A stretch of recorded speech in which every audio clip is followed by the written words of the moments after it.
வணக்கம். மார்க்கெட் இன்னைக்கு க்ளோசிங் பார்த்தோம் அப்படின்னா 25,150 அப்படின்னு க்ளோஸ் ஆயிருக்கு. நெக்ஸ்ட் நிஃப்டி பார்த்தோம்னா 558 புள்ளிகள் கிட்ட இறக்கும். அதே மாதிரி பேங்க் நிஃப்டி பார்த்தோம்னா 201 புள்ளிகள் கிட்ட இறக்கும். மார்க்கெட் வந்து நம்ம எதிர்பார்த்த மாதிரியே நேற்று வந்து ஓப்பனிங் வந்து கேப் டவுன் ஓப்பனிங். கிட்டத்தட்ட ஒரு 100 புள்ளிகள் கிட்ட கேப் டவுன் ஓப்பனிங்கில் இருந்து ஸ்டார்ட் ஆச்சு. அப்படியே மேலே போகணும்னு எதிர்பார்த்தோம், நேற்று மேலே போகல. திரும்ப வந்து நம்ம அதே மாதிரி அப்படி மேலே போகல அப்படின்னா கீழே வந்துட்டு போகும் அப்படின்னு எதிர்பார்த்தோம். அது மாதிரி கீழே வந்தது. 25,200க்கு வந்தது முதல் வந்து, அதுக்கடுத்து 25,150 நம்ம எதிர்பார்த்த அடுத்த ஒரு இதையும் வந்து டச் பண்ணுச்சு. அதை அந்த சப்போர்ட் பாயிண்ட்டை டச் பண்ணிட்டு திரும்ப மேலே போகிறது ட்ரை பண்ணுச்சு. நம்மளால மேலே போக முடியல. அதுக்கு அடுத்த கீழே வந்து 25,135 வரைக்கும் போயிட்டு திரும்ப வந்து நம்ம எதிர்பார்த்த சப்போர்ட் பாயிண்ட்டு 25,150 கிட்டே வந்தது. அதே மாதிரி பார்த்தோம் அப்படின்னா நிஃப்டியில் நேற்று கான்ட்ரிபியூட் பண்ண பங்குகள்னு பார்த்தா நேற்று 38 பங்குகள் நேற்று வந்து மைனஸ் 12 பங்குகள் மட்டும் தான் பெரிய கான்ட்ரிபியூஷன் இருந்தது. 12 பங்குகளில் வந்து Hindustan Unilever, Axis Bank, Kotak Bank, Sun Pharmas, SBI Life இது ஒரு 5 பங்குகள் மட்டும் இது வந்து ஒரு லைட்டாக ஏற்றம் அப்படின்னு சொல்லலாம். இந்துஸ்தான் யூனிலிவர் ஒரு 4% கிட்ட ஏறி இருந்தது.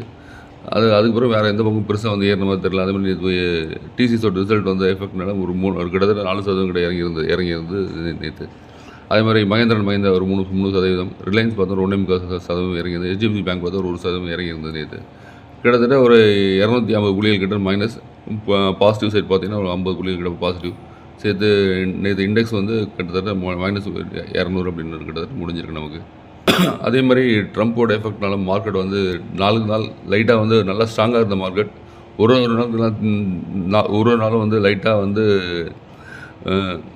வீக்கெண்ட் ஆகிறது தெரியுது மார்க்கெட்டில். ஸோ இந்த நிஃப்டியோட கான்ட்ரிபியூட்டர் பங்குகள் வந்து எண்ணிக்கை வந்து அதிகரிச்சுக்கிட்டே இருக்குது. ஸோ முன்னாடி வந்து கம்மியாகிட்டு இருந்தோம், இப்போ வந்து அதோடைய எண்ணிக்கை வந்து அதிகரிச்சுக்கிட்டே இருக்குது. அதேமாதிரி ப்ராடர் மார்க்கெட்டில் பார்த்தோம் அப்படின்னா பிஎஸ்சியில் பார்த்தாலும் கிட்டத்தட்ட வந்து டிக்ளைன்ஸ் அதிகம், அட்வான்ஸ் வந்து ரொம்ப கம்மியாக இருக்குது. கிட்டத்தட்ட இது முன்னாடிலாம் பார்த்தோம் அப்படின்னா டிக்ளைன்ஸ் வந்து கம்மியாக இருக்கும், அட்வான்ஸ் அதிகமாக இருக்கும். இப்போ கடந்த சில நாட்கள் ஒரு 2-3 நாளாகவே வந்து அட்வான்ஸ் வந்து பார்த்தோம்னா 1503 தான் நேற்று பிஎஸ்சியில்.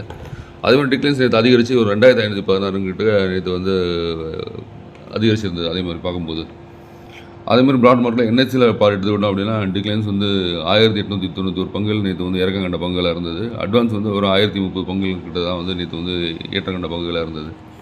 அதே மாதிரி அப்பர் சர்க்யூட் 77, ஃபிஃப்டி ஹை பார்த்தா 55, ஃபிஃப்டி லோ பார்த்தா 23, ஃபிஃப்டி லோவர் சர்க்யூட் பார்த்தா 40. ஸோ இது வந்து இன்னும் எதுவும் குறைஞ்ச மாதிரி தெரியல, அப்படி தான் ஸ்ட்ரைட்டாக அப்படியே தான் இருக்குது. அதேமாதிரி பார்த்தா மார்க்கெட் வந்து இன்னும் எப்படி இருந்தால் நல்லாயிருக்கும் அப்படின்னு சொல்லி பார்த்தோன்னா திங்கக்கிழமை மார்க்கெட் வந்து ஃப்ளாட்டாக ஓப்பன் ஆகணும். ஸோ ஃப்ளாட்டாக ஓப்பன் ஆகி கீழே இறங்கக்கூடாது. கீழே இறங்காமல் அப்படியே மேலே போயிடுச்சு அப்படின்னா கிட்டத்தட்ட இன்றைக்கி வந்து 205 புள்ளிகள் வந்து இன்றைக்கி வந்து ஃப்ரைடே க்ளோசிங்காக இருக்குது. இந்த 205 புள்ளிகளுக்கு மேலே 20 புள்ளிகள் 22 புள்ளிகளுக்கு மேலே வந்து க்ளோஸ் ஆகணும். ஸோ இது வந்து க்ளோஸ் ஆச்சு அப்படின்னா நம்ம மார்க்கெட் வந்து ஓரளவு ரிட்டர்ன் ஸ்ட்ராங் ஆகுதுன்னு சொல்லலாம்.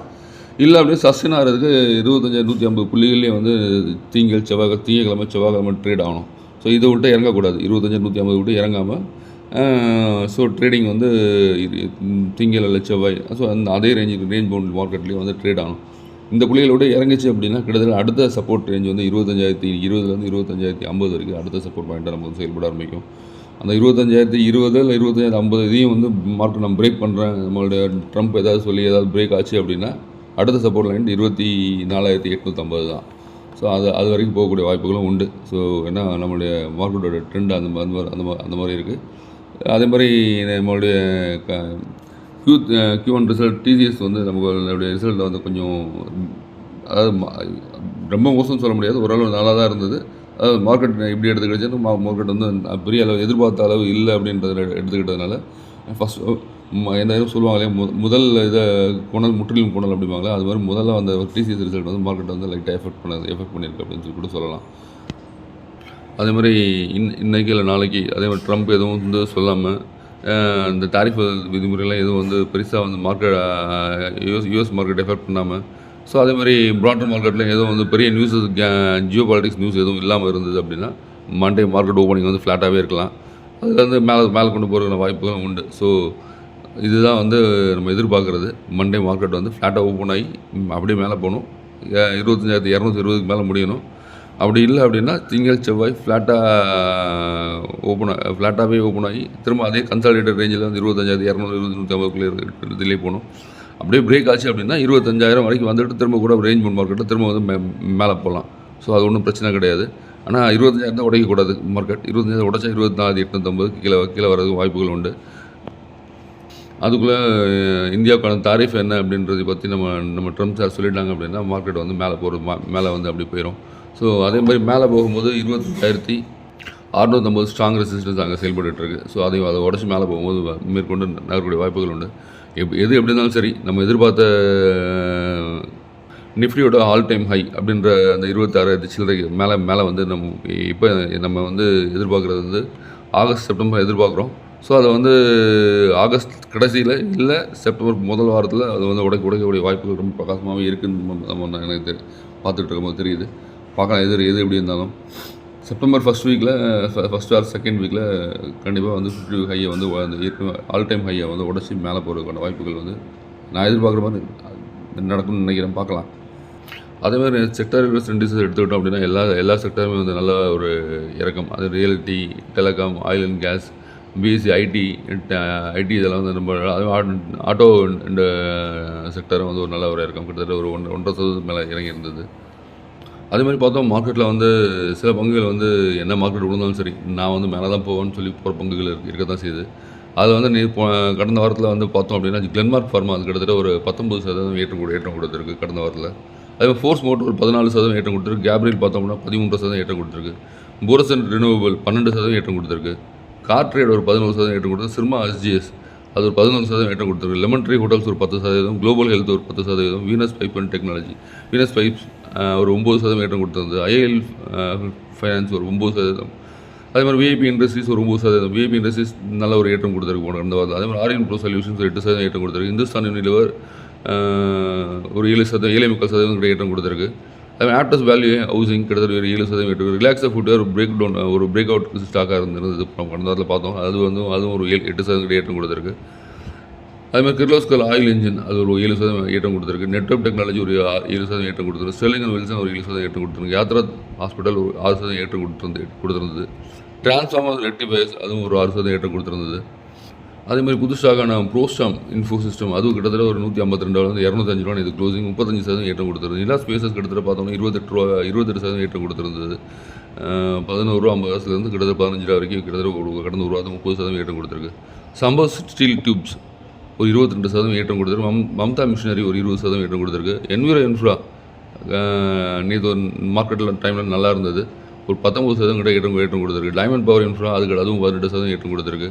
ஆக்மி சோலார் ஹோல்டிங்ஸ் 18% ஏற்றம் கொடுத்துருக்கு. வெண்டிட் இந்தியா அதுவும் வந்து கிட்டத்தட்ட 18% ஏற்றம் கொடுத்துருக்கு. எஸ்பிஎம்எல் இன்ஃப்ரா ஒரு 14% ஏற்றம் கொடுத்துருக்கு. பெல்ரைஸ் இண்டஸ்ட்ரீஸ் அது ஒரு 15% கிட்ட ஏற்றம் கொடுத்துருக்கு. அப்புறம் மங்காம் Global, Raju Industries, Krishna Diagnostic, தார்மட், VST, GPT Health Care, Eveready Industries இதெல்லாம் பார்த்தோம் அப்படின்னா கிட்டத்தட்ட 12-15% ஏற்றம் கொடுத்த பங்குகளாக இருக்குது. ஐரிஸ் பிஸ்னஸ் கண்டினியூஸாக ஒரு ஏற்றம் கொடுத்த பங்காக இருக்குது. அது வந்து கிட்டத்தட்ட 11% ஏற்றம் கொடுத்துரும். ஃப்ளேர் ரைட்டிங் கிட்டத்தட்ட அதுவும் வந்து பிரேக் அவுட் ஸ்டாக்காக இருந்தது. பார்த்தோம் போன வாரத்துக்கு கடந்த வாரத்துலேயே அதுவும் 11% ஏற்றம் கொடுத்துருக்கு. அப்டவுன் ஒரு 10% ஏற்றம் கொடுத்து. கருடா கன்ஸ்ட்ரக்ஷன் ஒரு 10% ஏற்றம் கொடுத்துருக்கு. எஸ்எம்எல் கண்டினியூஸாக ஒரு ஏற்றம் கடந்த வாரத்தில் ஒரு நல்ல ஒரு ஏற்றம் கொடுத்துருக்கு. முடிந்த வாரத்தில் ஒரு நல்ல ஒரு ஏற்றம் கொடுத்துருக்கு. 10% ஏற்றம் கொடுத்துருக்கு. கிட்டத்தட்ட $2,724 $3,009 இந்த பங்கு பார்த்தீங்கன்னா கிட்டத்தட்ட $1,500 கண்டினியூஸ் ஏற்றமாக இருந்தது.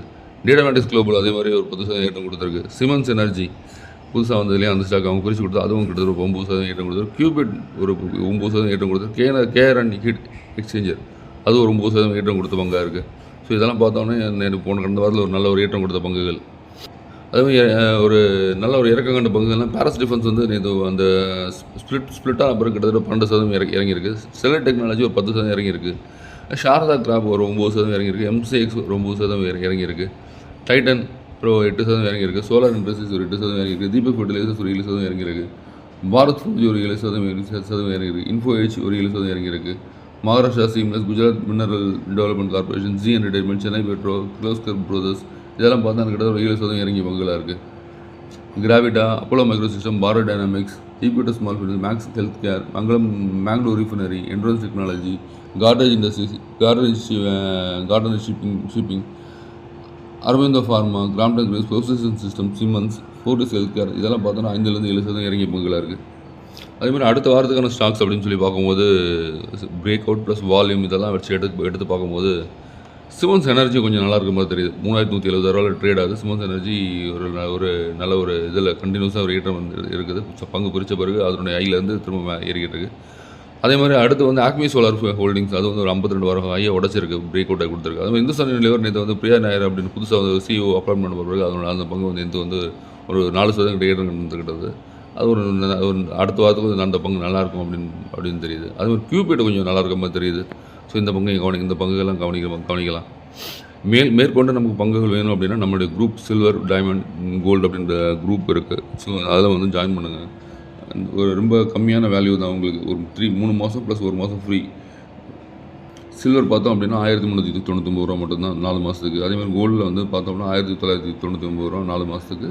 டைமண்ட் பிளானுக்கு வந்து 2290 3 ப்ளஸ் 1 மாதம். இது எல்லாமே ஸ்விங் கால்ஸ் ப்ளஸ் எல்லாமே வந்து உங்களுக்கு வந்து கைடன்ஸ் நல்லாயிருக்கும். நல்ல ஸ்டாக்ஸாக வந்து ஸ்விங் கால்ஸ் வந்து ஸ்டாக்ஸ் வந்து இது பண்ணணும். நீங்கள் வாங்குறதா தான் நீங்கள் வந்து அனலைஸ் பண்ணிட்டு அந்த பங்குகள்லாம் வாங்கலாம். மேற்கொண்டு டீட்டெயில் வேணும் அப்படின்னா எனக்கு நீங்கள் வந்து கால் பண்ணி கேட்கலாம், இல்லை வாட்ஸ்அப் பண்ணலாம். என்னுடைய நம்பர் வந்து நம்மள இதில் டிஸ்கிரிப்ஷனில் கொடுத்துருக்கேன். திங்கட்கிழமை மார்க்கெட் எப்படி ஓப்பன் ஆகுதுன்னு பார்க்கலாம். நம்ம எதிர்பார்க்குற மாதிரி இருக்கா அப்படின்றத. Okay, thank you.